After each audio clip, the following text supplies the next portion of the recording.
Hey guys, welcome back to the channel, and today this video is about Microsoft's Windows 11 Insider Preview build 23430, which is released to the dev channel. Starting with this build only consists of some changes and improvements, and fixes. Talking about changes and improvements, in general, urgent or important notifications that break through when Do Not Disturb is turned on while using apps at the full screen, and will now display a View Notification button to view the content of the notification for privacy. Next to that, in the previous flight, Microsoft documented that Content Adaptive Brightness Control, CABC, works on desktop PCs, however, it does not.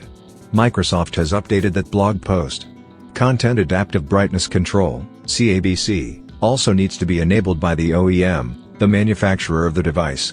As a result, this feature is unavailable on all laptops or 2-in-1 devices. For settings, a limit of 20 most recent tabs has been introduced under Settings, multitasking to show tabs in Alt plus Tab and Snap Assist. For developers, MicroRost is introducing a new setting under Settings, Privacy and Security, for developers to enable End Task when right-clicking an app on the taskbar. This setting is in build 23430 but does not currently work when the feature is toggled on. It will be fixed in a future flight. So, these were all the changes and improvements made in this build. Moving forward, and talking about fixes. In general, fixed an underlying issue causing some insiders to see an increase in Explorer.exe crashes in the last 2 flights. For input, fixed an issue where text input features like touch keyboard, voice typing, and emoji panel might not launch.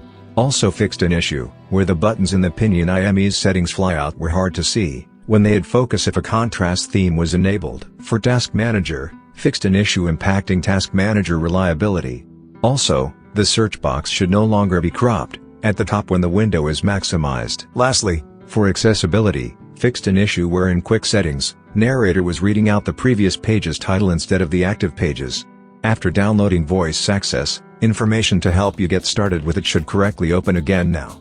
Also fixed an issue where pop-ups for voice access weren't translated correctly. So, that was all from Microsoft for this build.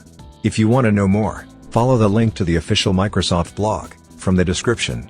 Hope it was useful.